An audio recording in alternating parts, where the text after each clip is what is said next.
Hey guys, welcome. Today's conversation is about this video right here. Have a look and let's dive right in. I don't need this energy. I'm Okay. so sorry. My place is clearly not suitable for you. And there's nothing I I can didn't much say do that. I can offer for you. Everything you've complained about since you got here, this place is not suitable for you. I didn't once say There's that. not much I didn't can once do. say that. Everything you implies here is not good enough for you. Welcome to Consultation Room Podcast.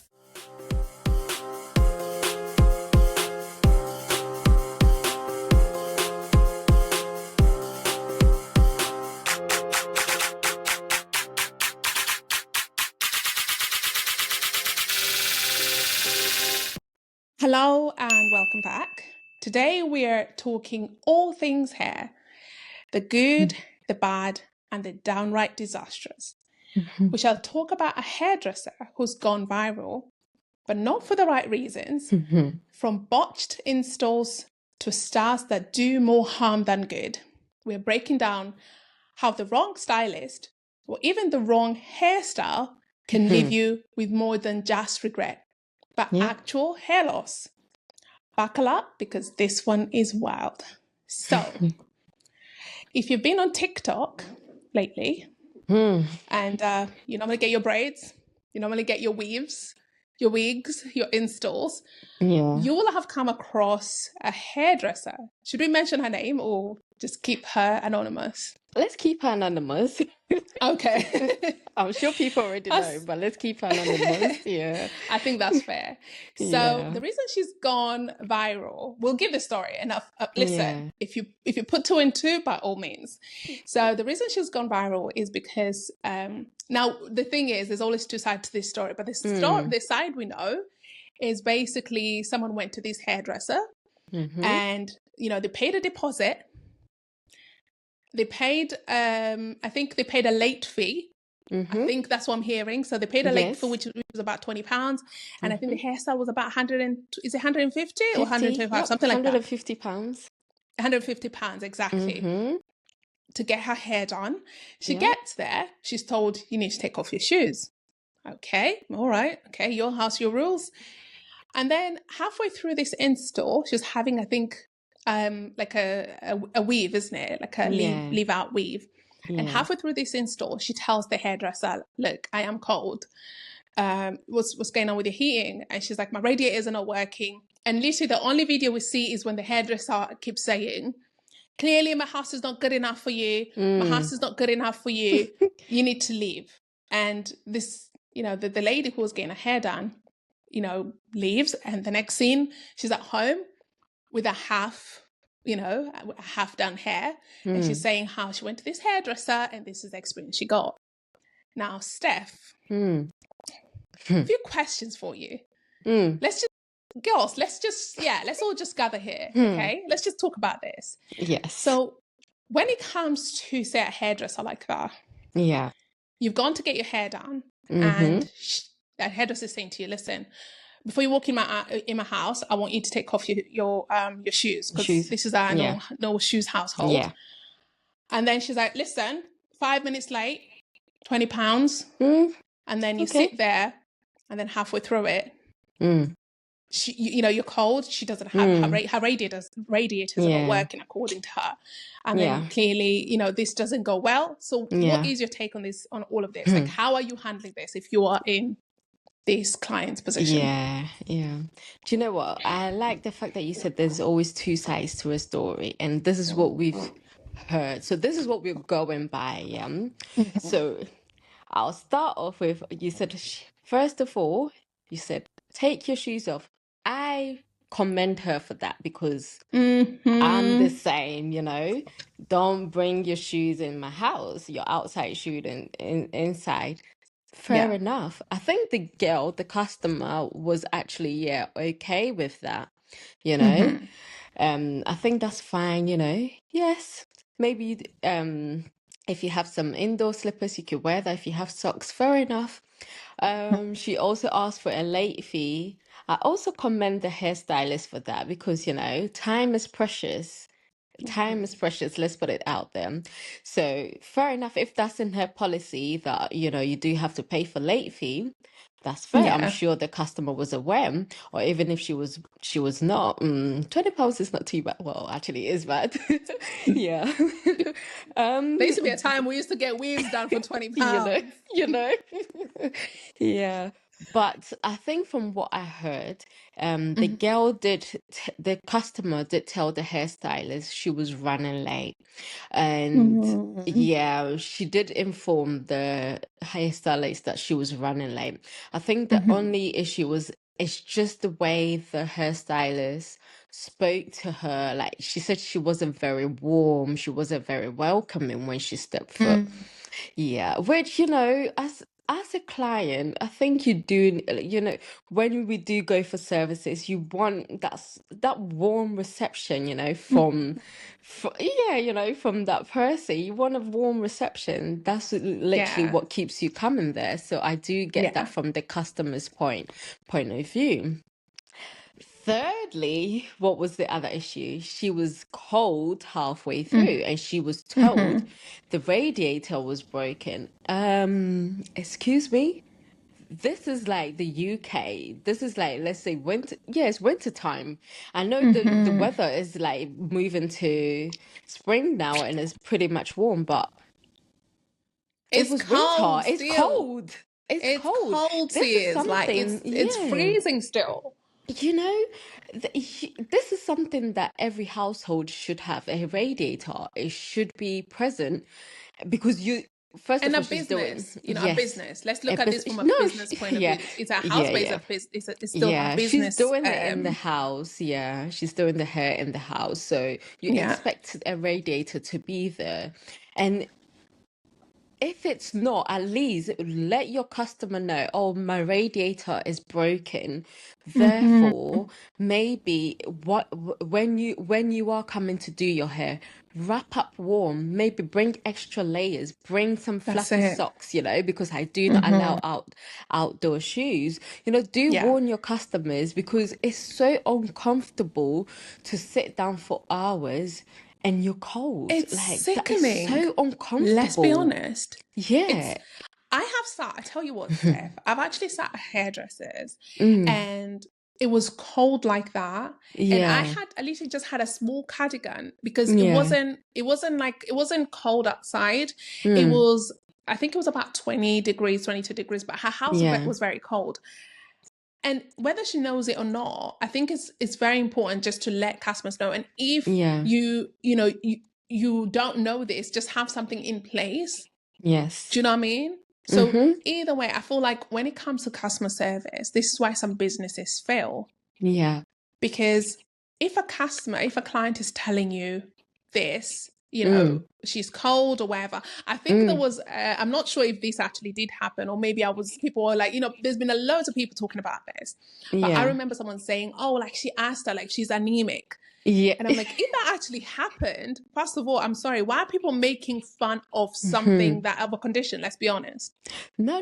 You should. Apparently, it was the hairstylist. So when the customer complained to the hairstylist, oh, she's Yeah. cold, and I think she later told the customer that the hairstylist told the customer that she could grab her coat then if she's cold. So I think she Yeah. was still quite she was still quite cold, yeah, even with her coat, and she was shivering a little bit because Yeah. she didn't have any shoes or socks on or something like that. Yeah, but she Yeah. realized that the hairstylist had some fluffy like shoes going on, so she Yeah. kept on shivering, and the hairstylist asked her what and why are you behaving like that, and she was like she's cold, and she was like, oh, are you anemic or something, and she actually Well, was. And she, but see, yeah, okay, you know how we said there's two sides to this story. So yeah, we don't know we don't know how actually, this but was apparently asked. yes, but that's Do you know what, what I mean? like, yeah, A that's matter what the of, customer oh, said. are you Yeah, anemic, or was it, yeah, are you yeah, anemic, babe? yeah, Like, do you know what I mean? Was it like yeah. I'm We don't know making how mouth it about was that, or was asked. it like Yeah, actually a concern and are you yes. anemic question? Mm, Because either way, if the fact that you're not a person, okay, so how I look at it is from the hairdresser's point of view. mm, For you to be asking this question, you know that there could be someone coming to your yes.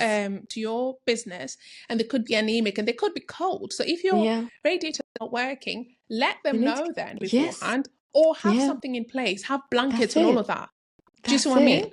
Yeah. But People play with the also, cold, yeah. Imagine if it was like a sickle cell patient. Yeah. Sickle cell patients do not joke with the cold, you know. They can actually no, go into crisis because of that's the it. cold. So as a business, as you Exactly. mentioned, you need to make sure that you are getting these things fixed. I In think, you know, play. it And needs also, to, yeah, it if needs your to be radiator is not regulated. working, where are the blankets? You know? Where are the blankets? Do you know what I mean? Yeah, Like, exactly. yeah. So I feel, Yeah. okay, I tell you what, this is how I Mm, feel. The mm, hairdresser was yeah. in the wrong to some Mm-hmm. extent. Yes. Asking someone to take off their shoes when they come into your house, even though Mm, it is a business, this is your business area, like this is where you conduct your business, regardless of of where this is, it's still your house. If you mm, expect that clients come in and they take off your shoes, I yeah. think that's fair. There's nothing wrong Yeah. with that, because I Yeah. tell you what, if I'm having a clinic, in my Mm. basement, I'm going to be requiring people to take off their shoes So true. upstairs before they come in. I'll tell you, Yeah. I'll be very honest, because I Yeah. don't do shoes in the house. My Mm-hmm. floors will be spotless. So, unless, Mm-hmm. and also I'll have something in place. If you say you've got cold feet, or Yeah. or you're cold, there'll be slippers. Okay. Mm-hmm. That's one. So as a business person, I feel like maybe she should have that. Maybe have some Yeah. slippers that maybe some of our clients can be using when they come in, Yeah. and maybe if her floors are cold or anything like that. Maybe she Mm. did, maybe she didn't. We don't know. Yeah. Secondly, that late fee, fine, Mm. but I feel like without knowing the full story, it's hard to know Mm. if this was like justified, like this Yeah. £20 was justified. Maybe if she was like 5 minutes late, it's a matter of, come on, as a business person as well, sometimes you want to Mm. retain customers. Like, customer service is very, very, is major. So I Yeah. feel like you don't want to be extortionate. So maybe, if they've, maybe you have it in your in your rules, if you're more than 15 minutes late, there's a late fee of £20. But Yeah. anything under that I can excuse. Maybe that's the Yeah. case, we don't know. But the problem I have is her expecting this person to Mm. be dressed warm when she hasn't told her radiators are not working. Mm. And when she complained about it still being cold, asking, are you anemic? Can you imagine? Because I tell you why I say this, because Mm. you're my hairdresser. You're not my doctor. You're not my Yep. nurse. You're not my Yep. pharmacist. Yep. So this is my personal business. You shouldn't be asking me Mm-hmm. this. Whether I decide to answer you or not, you shouldn't be asking Mm-hmm. me this. It should be a matter of, Exactly. if I'm telling you I am cold, it's either you do something about it, or you leave it bare. Do you know what I mean? Mm. But asking me if Mm. I'm anemic is like going and asking someone, oh, have you got I don't know, diabetes? You don't ask someone in a bus like, oh, have you got diabetes? You know? It's exactly the same thing. Yeah. So that is one thing I had a problem with. Yeah. But if she knows that anemic babes can be that cold, they should have put something in place, Mm. right? Definitely. But Mm-hmm. listen, as we said, there's always two sides to every Yep. story. Yep. Now, we don't want to just talk about this hairdresser. We kind of Mm. want to talk about things that have happened in the past that have Mm. led us to maybe having this conversation. Yeah. Maybe experiences that we've also had in the past. I don't know Yeah. about you, Steph, but I've had hairdressers who could not be told anything. And the reason I think we're actually having this conversation is advocating for your own Yes. self. We always say advocate for your health, advocate for your Yeah. health. This is part of your health. Yeah. Advocating for something that will actually affect you is advocating for your health. So Yeah. I'm glad that this client was actually advocating for themselves, saying, look, I am Yes. cold. Can you do something? Because sometimes you sit in situations like that. You're Yeah. so cold, and by the end of it, you get home Yeah. and you're developing, let's say, there's someone in your house, or there's someone in this house with a cold and flu. Because of this environment, you're likely to get cold and a flu easier. So advocating for yourself is actually very important. And I think that's what we lack. I don't know about you, Steph, but I know for sure, like, there's girls who can, attest to this, but I've been sat on a hairdresser's chair, and I've been like, oh, that's too tight. And she's like, I've not even done it very tight. They're trying to justify They're trying to justify what they're doing, or Yes. like, oh, please, that you're pulling me a bit too much, and they're like, you've got a tender head. You know, like it's like they can feel your scalp or something. Like, excuse me, can you feel what I can feel? No, you can't. Like That's somebody's it. pain threshold is different to like your pain threshold. If you don't think it's tight enough, I think it's tight. No, I'm so glad you brought that up because like most of the time, as you know me, I tend to be on the quiet side, yeah. And even if there's something wrong with me, I usually keep it to myself. But when it comes to hair, Trudy, that's one thing I don't keep quiet because Yeah. I hate going to bed where my hair is so tight I cannot sleep. Sleep. And I'm one of those ones, yeah. I bet the hairstylists hate to see me coming, yeah. When you do my hair and it's tight, I'll be complaining. I'll be putting my fingers there, touching my edges. I'll be like, this is too tight. And they're like, oh, really? So they try to take out the edges. I'm like, no, it's too tight. So sometimes they have to redo it, especially like when I do like cornrows or something. They have to redo the braids because I just cannot take it. I'm Yeah. like, no, I can't. They're like, oh, are you sure? Yeah. I'm like, yes, I'm sure. Like, like it's very painful. It's Yeah. something I cannot do. I cannot do tight hair because I Yeah. feel like my scalp is so tender. Like it really is Yeah. tender.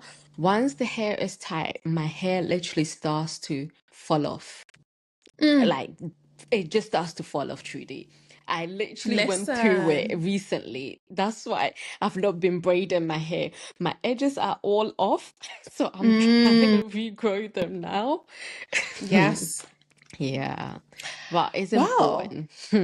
Listen, like I'm glad you actually brought that up because Yeah. that happens to a Yes. lot of girls, and Yes. mainly black girls. Yes. Okay, because of the hairstyles we go for. This Mm-hmm. is maybe because of culture, or Yeah. just because of hairstyles we use as protective hairstyles, or Yeah. maybe even our professional jobs and things like that. We tend to go Mm-hmm. for certain hairstyles, and the amount of times I see girls walking up.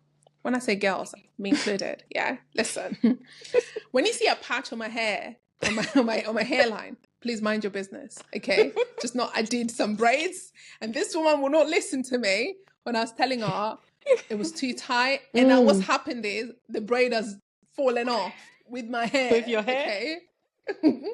Or sometimes when you do this very long braids and you sit on a braid and then you regret it as soon as Oh, you do because yeah. you leave your hair on that seat. That has Yes, happened to yes, me. yes, Okay. yes, yes. And I'm So also the type where I like to hold my hair up. So anytime I get braids done, it's like it yeah, has to go in a pony because in a that's the sort of ponytail. hairstyle I like. And it just Yes. pulls my edges. It pulls Listen, it, and yeah. we've been there. We've been there when With we're it. slicking our hair and Oh holding it. dear. Remember like those days? Oh Slicking it, gosh. holding, and then put an extension and it was looking nice. Yes, yes, yes. Sleek pony. That was the one. Yes, It was yes, good old times, but yes. some of these hairstyles Yeah, not good for us. are the reasons why we're walking around with no edges. Mm-hmm. Well, True. talking of, we're Yes. going to be talking about something called traction alopecia today. Mm. Traction Yes. alopecia. Now, Yes. Steph, what Yes. exactly is the definition of traction Mm. alopecia? And how does it, because people are like, you're just talking about hair and then you're talking about Mm. traction. How does it Let's tell get us? Like, what is yes. traction alopecia? Yes, yes. So, traction alopecia is a form of hair loss resulting from prolonged or repetitive tension on the Yeah. hair follicles.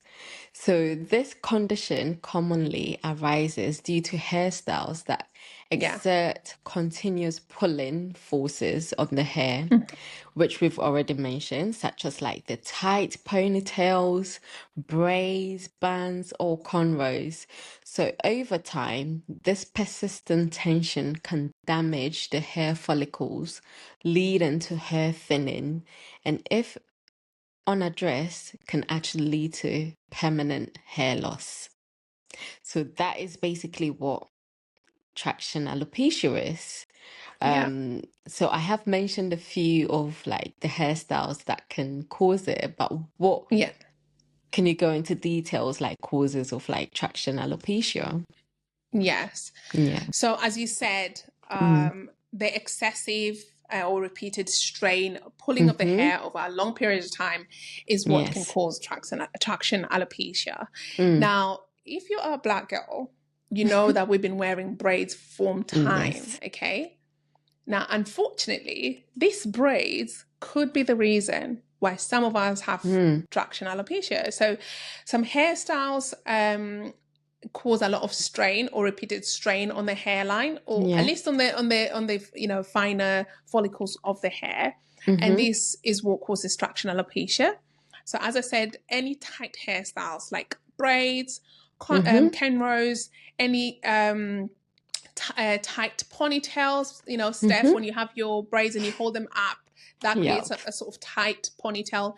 These are hairstyles that can actually cause traction alopecia. Yes. Now, also hair extensions and weaves can Mm-hmm. cause traction alopecia. People are always like, oh, it's just weave, I'm not pulling my hair. But actually, when you're having that cornrow under your hair, under your weave, and then you're having that, weave, sewn, over that, you're actually causing a little bit of that pull. And this, repeated strain and pull can actually cause traction alopecia. Also, if you wear any tight headwear, so if you wear maybe a lot of helmets, or if you have a scooter or a bike or anything like that, and you're constantly in a helmet, what that does is it pulls the hair back. It's pulling the follicles of the front of the head, and that can actually cause traction alopecia. Also, if you have or you wear any tight hair grips or even elastic headbands. So I know girls who also have like wig caps and like the wigs and things like that. But if there's that very tight sort of like almost like an elasticated lining around that wig cap that you're wearing under your wig, because of that pulling, because what it's doing is it's still pulling your hair back. Yes. That can actually cause traction alopecia. Mm-hmm. Also, if you have very long hair, unfortunately, including beard hair, this can pull the hair follicles. So sometimes men are like, why have I got patches? Listen, and if you're constantly also pulling your beard, this is still repeated strain, repeated pulling that can cause traction alopecia. So traction alopecia is not just on the head, it's also on like, facial hair and things like that. But if you have very long hair, because of the weight of this hair, this can cause traction alopecia. And I'm talking about not just natural hair, even braids. Unfortunately, I am literally guilty for this because I like my long braids. And normally what happens is when I'm taking them, down, I always notice that, my hairline is affected a little bit. I know this and I know I should stop. It's just when you have these braids, they look nice, but the aftermath is never nice. So this is one of the hairstyles that can actually cause traction alopecia. Also, hair relaxers and other chemical treatments can actually cause traction alopecia, because what that does is it's straightening the hair, right? But it's also making your hair a little bit weaker.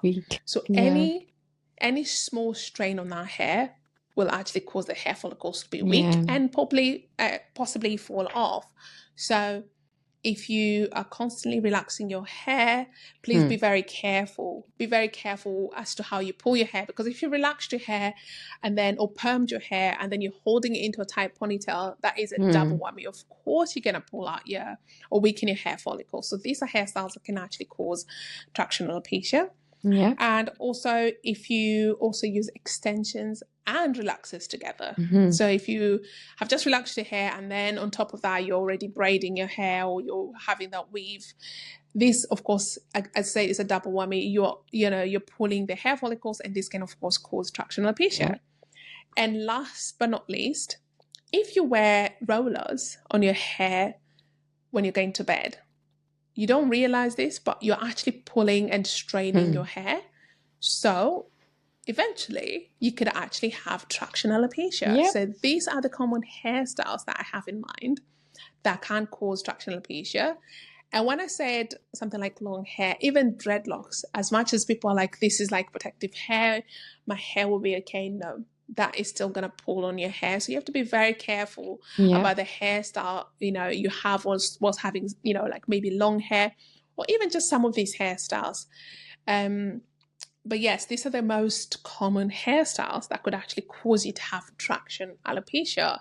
Unless Yep. there's any stuff that you've come across or patients have come with, and you're like, that's the cause for your traction alopecia. No, you've literally mentioned it. Like most of what you said, I was like, yep, that is me. That is me. I need to stop it. Yes. Yes. So you've mentioned all of it. Yeah. Okay, hmm okay, I'm glad. Well, I've got a question for you then, Steph. Hmm. Can traction alopecia be treated? Yeah. Okay. I'm glad you said that. So for treatment, I usually say treatment and prevention is the same. So when Yes. because with traction alopecia, you just basically need to stop the hairstyles that is causing it. Yeah, So stop with the braid, with the tight braids, with the ponytails. Just go for protective hairstyles that are not gonna put a lot of strain on your edges, on your hair follicles, Do let yeah, your hair breathe from time to time as well, yeah, just to encourage it from growing. But let's say, for instance, the damage is already done. What I normally do is basically take a break from all these hairstyles, and then yeah, I start to actually treat the hair. So yeah, use some use some gentle hair care. Maybe if it's like oil, you're gonna massage in your hair. Do massage some oil in your hair. Do yeah. maybe some castor oil, some coconut oil, basically natural oils just to encourage the hair follicles to grow. Yeah, Um, do wash your hair as well regularly because sometimes like build up of like the oils which you're going to be applying will block the hair follicles. So do wash your yeah, hair regularly just to encourage like the hair to grow. yeah, So those are the main things, basic hair care, washing, applying oil, and letting your hair grow. And yeah, yeah, don't do the hairstyles that normally cause it. yeah, Um, if things are really bad, and let's say for yeah, instance these measures are not working, there are yeah, of course some medicated products out there that do help with hair growth. yeah, Some you do actually need what's it called, prescription for, but you could also buy some vitamins out there that yeah, contains biotin. Biotin does help with like hair growth, so you can try yeah, biotin. With, as I mentioned, there are some prescription medications out there, which is minoxidil, mhm, which is also known as, I think, Regain. yeah, So the minoxidil can actually promote like hair regrowth, but you do yeah, obviously need to see like like a dermatologist or a GP for it because it's yeah, usually outside. The minoxidil is usually outside of its prescribing, yeah, yeah, license for it. There is of course hair transplant. I'm sure people have seen that going on. You do go to people go to yeah, Turkey when things are really, really bad, where they get their mhm, hair transplant done. But this is obviously when I think uh, it's basically resulted in like probably permanent like hair loss or and yeah, it's probably not growing, so that's when people normally like reach out for like hair transplant. But I'm sure there are other options, but for me the main treatment is basically stopping the hairstyles that is causing the traction alopecia and just basically allowing your hair to breathe and continue with gentle hair care and scalp massaging. yeah. Yep, that's really it for treatment. But is there anything you would like to add when it comes to treatment? I think the only thing I'm going to add is, as much as I said, hairstyles can actually cause traction alopecia. Sometimes even like head coverings can actually cause traction alopecia. So Yeah. if you maybe wear a hijab or any sort of head covering, and you notice there's a bit of, maybe loose, you're losing hair at the front, that could be traction alopecia. So what I would normally advise patients is either wear that head covering a little bit more loose, so maybe not do it too tightly. And if you invest in maybe satin or silk head coverings, or like hijab or something like that, it might be actually better for you because it's gentler on the hair. So that is the only thing I'd like to add as a preventative measure, but also as a treatment measure. Because whilst you're waiting for your hair to just do its thing, maybe just if you normally wrap your hair, just wrap it a little bit more loosely, but also just use fabrics that are gentler on your hair. But otherwise, I think you've mentioned them pretty well, and you mentioned most of them.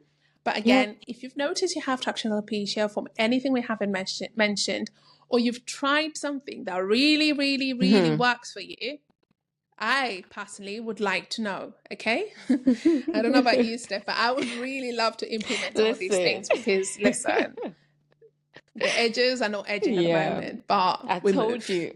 I'm going through it at the moment. I've not done braids for a while yet. That's because I've lost my edges and I miss my braids. Yeah. Exactly. So if you have any tips, please do send it our way.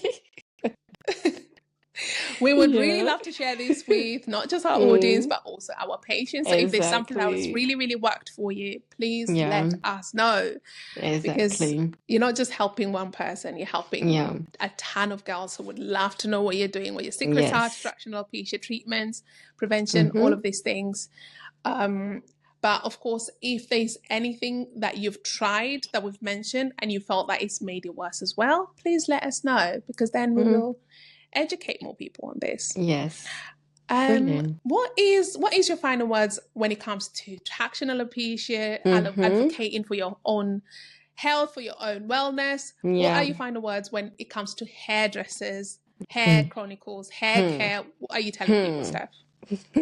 Okay, so I'll start off with traction alopecia. So as we mentioned, it is a preventable form of hair loss caused by repeated tension of the hair.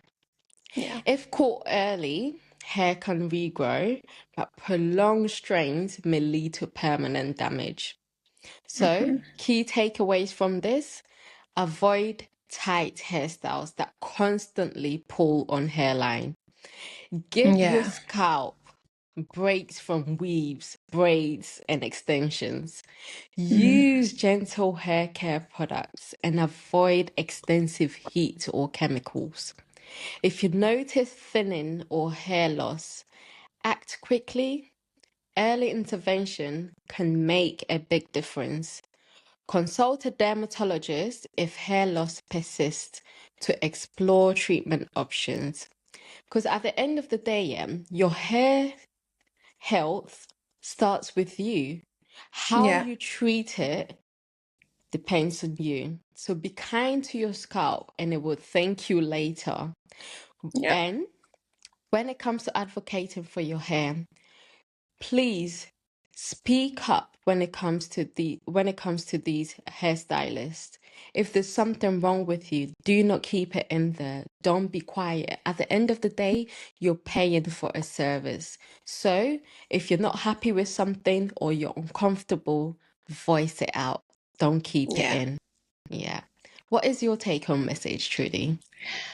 Well, God, where do I start? But I mean, you have mentioned pretty much everything. But what I'd like to emphasize on is recognizing the problem, especially when it comes to traction alopecia, and avoiding maybe even putting strain on your hair, or that repetitive strain on your hair will actually arouse regrowth. So traction alopecia, as we said, is not usually permanent, especially if it's diagnosed early and you're avoiding some of these things that might be causing it. Now, speak to your pharmacist about options that there is available for treatment of traction alopecia. But if you feel like maybe you've tried over-the-counter treatments and they haven't worked, speak to a trichologist, a dermatologist. They will be your go-to when it comes to everything hair. When it comes to advocating for your own wellness, because hair is part of wellness, hair is your crown. Your hair is your crown as a woman. And we all know that when your hair is looking on point, you are feeling on point. Yes. So as much as we want to look on point when it comes to some of these hairstyles, if you're in a salon that you're made to feel a certain way, speak up for yourself. My mom is on who literally keeps pushing me on this, because unlike you, Steph, like I will speak up for myself when it comes to certain things, but in front of a hairdresser, I feel like I'm literally a midget. Like I will probably let her cut my hair before I say anything. And I could see why that could be the case, because they, as I said, your hair is your crown, is your is everything when it comes to women. So when someone is braiding your hair or they're doing your hair, you almost feel like you have no control, you have no like you have no power there. But you do have the power. You have your voice. So always voice out when someone is pulling your hair too much, or a certain hairstyle is too painful, or if you've gone for perm or for a relaxer and you feel the burning, speak up for yourself. But also when you go to some of these hair salons, if you are made to feel a certain way, if you're made to feel unwelcome, look, speak up for yourself. Yeah. But also, one of the things I think I was talking to a friend actually about this whole saga with this hairdresser on TikTok is we don't know her story. We don't know where she was coming from. So let's be gentle, guys. Let's give her some grace, because we don't know what she was battling. For someone to be saying, clearly my salon is not good enough for you, clearly my house is not good enough for you, could be a call for help. Maybe she has gone through something. Maybe she is going through something. So sometimes just giving people the grace, because people are like, let's cancel her. Let's do this. Let's report her to HMRC. She could have children who are literally dependent on her doing hair for them to survive. So let's really think twice about some of the things you're saying. I'm not saying she was in the right, because again, I don't know the full story. I wasn't in the room. But from where I'm sat, we still have to give grace to her. Like, we still have to be gracious to her. We still have to give her the benefit of the doubt. We still have to let her make mistakes and learn from mistakes without having to cancel her. Cancel culture has just, it's sometimes, for the right reasons, but a lot of times it's also for the wrong reasons, Let someone learn from some of these things. Let's not be that kind of society that someone makes a mistake and all of a sudden we deem them as the worst humans on earth. But again, there's always two sides to every story. But if you have enjoyed this episode, you don't want to miss the next few weeks, because we will be talking everything hair. We'll be talking alopecia. We will be talking balding. We will actually be having people who have gone through certain treatments, including flying to Turkey to get some of these treatments. So you do not want to miss the next few episodes. And of course, if you've enjoyed this episode, like, subscribe, follow us, send it to your mothers, send it to your sisters, and we will see you soon. Thank you for tuning in today. We hope you enjoyed this episode. Remember, a healthy chat is a step towards a healthy life. If you have any topics you'd like us to discuss, drop us an email at consultationroompod@gmail.com. Our Instagram is @consultationroompod. See you next week. Stay safe, stay healthy, and stay blessed.